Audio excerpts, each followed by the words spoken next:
Operation सिंदूर के बाद आतंकवाद के खिलाफ भारत के कड़े रुख का संदेश लेकर जाने वाली सर्वदलीय प्रतिनिधिमंडल में शामिल किए जाने पर कांग्रेस सांसद शशि थरूर पर महासचिव जयराम रमेश ने तंज कसा है।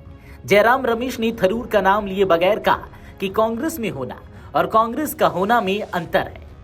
कांग्रेस विशाल गंगा जैसी है जिसकी कई सहायक नदियां हैं, उनमें से कुछ सूख जाती हैं और कुछ प्रदूषित हो जाती हैं। केंद्र सरकार ने पाकिस्तान के खिलाफ भारत का संदेश लेकर विदेश जाने के लिए 7 सर्वदलीय प्रतिनिधिमंडल बनाए।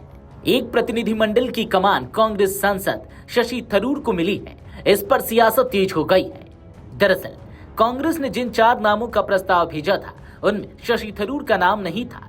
केंद्र सरकार ने थरूर का नाम खुद से प्रस्तावित किया है। इसे लेकर जयराम रमेश ने कहा कि कांग्रेस में होना और कांग्रेस का होना जमीन आसमान का अंतर है।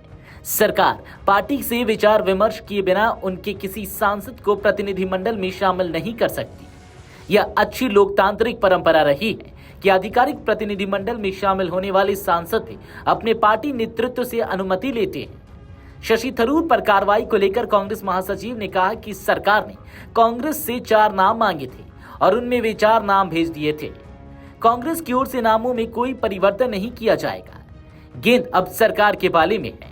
केंद्रीय मंत्री किरण रिजिजू की कांग्रेस अध्यक्ष मल्लिकार्जुन खड़गे और पूर्व पार्टी प्रमुख राहुल गांधी के साथ बातचीत के दौरान किसी नाम पर चर्चा नहीं हुई। प्रतिनिधिमंडल का नेतृत्व करने के लिए नामांकन स्वीकार करते हुए थरूर ने एक्स पर एक पोस्ट में कहा कि मैं हाल की घटनाओं पर हमारे देश का दृष्टिकोण प्रस्तुत करने के लिए एक सर्वदलीय प्रतिनिधिमंडल का नेतृत्व करने के लिए भारत सरकार के निमंत्रण से सम्मानित महसूस कर रहा हूँ। जब राष्ट्रीय हित की बात होगी और मेरी सेवाओं की आवश्यकता होगी तो मैं पीछे नहीं रहूंगा। जय हिंद। कांग्रेस सांसद शशि थरूर ने पत्रकारों से बात करते हुए कहा कि निश्चित रूप से जब राष्ट्र को मेरी सेवाओं की आवश्यकता होती है तो मैं उपलब्ध रहता हूं। इसका पार्टी राजनीति से कोई लेना देना नहीं है या इससे संबंधित है कि हमारे देश ने हाल के दिनों में क्या क्या झेला है और हमें एकजुटता दिखाने की जरूरत है। उन्होंने कहा कि मेरी पार्टी के नेतृत्व में मेरी योग्यताओं या कमी के बारे में अपनी राय रखने का अधिकार है और मुझे लगता है कि यह वास्तव में उन्हें ही समझना है। मुझे इस पर कोई टिप्पणी नहीं करनी है। मुझे यह जिम्मेदारी सौंपी गई है और मैं इस जिम्मेदारी को उसी तरह से पूरा करूंगा जैसे मैंने अपने लंबे कार्यकाल में सौंपी गई हर जिम्मेदारी को पूरा किया है, चाहे वह संयुक्त राष्ट्र में हो या कांग्रेस पार्टी में हो। थरूर बोले कि सोमवार और मंगलवार को हमारी संसदीय स्थायी समिति की बैठक है। मैंने पार्टी को 2 दिन पहले आईफोन के बारे में सूचित किया था। मैंने संसदीय मामलों के मंत्री को यह भी बताया कि मुझे लगता है कि वे विपक्षी दलों के पार्टी नेतृत्व से बात करेंगे और उन्होंने मुझे आश्वासन दिया कि वे ऐसा करेंगे। मुझे यह पूरी तरह से उचित लगा कि देश को इस विषय रूप से महत्वपूर्ण मुद्दे पर एक साथ आना चाहिए।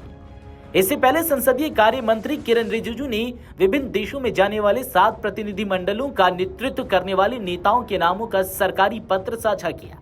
किरण रिजिजू ने सोशल मीडिया पर साझा एक पोस्ट में बताया कि इस समय सबसे जरूरी है कि भारत एकजुट रहे।